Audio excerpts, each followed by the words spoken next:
Sir నమస్తే అండి. మీ పేరు? తోట సాంబయ్య. తోట సాంబయ్య గారు. సార్ ఏంటి సార్, ఇప్పుడు మా గవర్నమెంట్ కూటమి ప్రభుత్వం వచ్చి దాదాపుగా సంవత్సరం అవుతుంది. పరిపాలన ఎలా అనిపించింది సార్ మీకు? సూపర్గా ఉందంటున్నారు. మనం కాదు, రాష్ట్ర ప్రజలే అంటున్నారు. జగన్మోహన్ రెడ్డి హయాంలో అతను చేసినటువంటి అరాచకాలు, అతను ఆడినటువంటి మాయాజాలాన్ని ప్రజలు గమనించి రాష్ట్రంలో ఉన్నటువంటి 5 కోట్ల జనాభా కూడా ఎన్డీఏ కూటమికి అత్యధిక వేల మెజార్టీతో ప్రభుత్వాన్ని ఏర్పాటు చేయించారు. అది ప్రజల తీర్పు. ఈ జగన్మోహన్ రెడ్డి అంతకుముందు ఒక ఛాన్స్ అనే దాంతో నమ్మారు. వాళ్ళ తండ్రి గారు చేశారు కదా, జగన్మోహన్ రెడ్డి గారు ఇంకెలా చేస్తాడో పరిపాలన చూద్దామనే ఉద్దేశంతో ఒక ఛాన్స్ అన్నారు, ఆ ఛాన్స్ ఇచ్చారు. దానివల్ల రాష్ట్రం ఎంత అగదోగతి పాలైందో, అలాగే ఎలాంటి దుర్పరిస్థితిలో ప్రజలు ఉన్నారో కూడా గమనించి వాళ్ళ ఏమంటాడంటే ఆయన ఏదో పథకాలు అన్నాడు.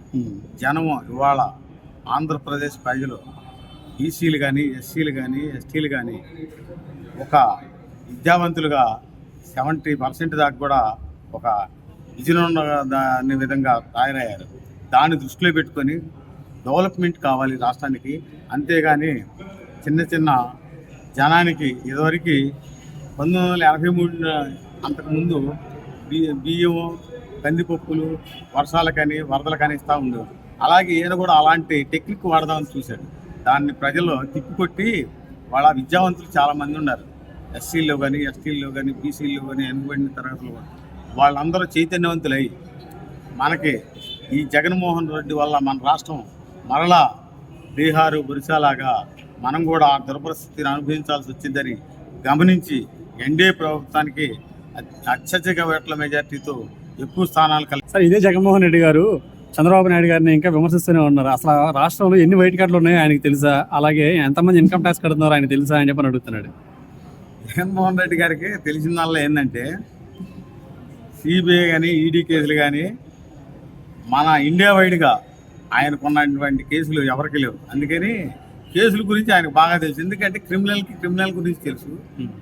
ఒక విజన్ నాయకుడు, పరిపాలన చేసే వ్యక్తికి పరిపాలన గురించి, ప్రజల గురించి, ప్రజలకు ఏం అవసరమో తెలుసుకునే నాయకుడిని చంద్రబాబు నాయుడు గారు.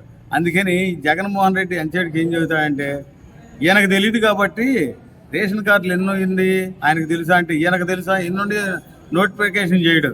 ఆయనకు మటుకు 11 ఈడీ కేసులు ఉన్నాయని దేశం అంతా నోటిఫికేషన్ చేశారు. అట్నే ఏం చేయొచ్చుగా. దాంట్లో ఎన్ని ఫేక్ ఉన్నాయి, ఎన్ని ఒరిజినల్ ఉన్నాయి, ఎందుకు ఫేక్ వచ్చినాయి? ఆయన ఉన్న 5 ఏళ్లలో తీసేయొచ్చుగా. రేషన్ కార్డులు ఫేక్ ఉన్నాయి, తీసేసే అధికారం ఉంది కదా. అది చేయలేక ఏంటంటే ఇప్పుడు ఎదకోడిని ఎత్తిన బురదెట్ట జిల్లాలో తెలియక గగ్గోలు పెడుతూ పిచ్చి కామెంట్ చేస్తూ ఉన్నాడు తప్పితే ఒక హోదాతనం, ప్రతిపక్ష హోదా కలిగినటువంటి జగన్మోహన్ రెడ్డి అసెంబ్లీకి వెళ్ళమని ఆ యొక్క కడప ప్రజలు తీర్పిచ్చారు. అతను వెళ్ళి ప్రతిపక్షంగా పోరాడొచ్చుగా. ప్రజలు తీర్పిచ్చారు 11కే పరిమితం.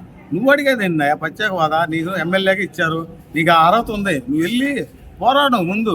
దాన్ని ప్రజలకు చూసి నీ యొక్క పోరాటం నచ్చితే రాబోయే కాలంలో నీకు మళ్ళీ ఛాన్స్ ఇస్తారేమో.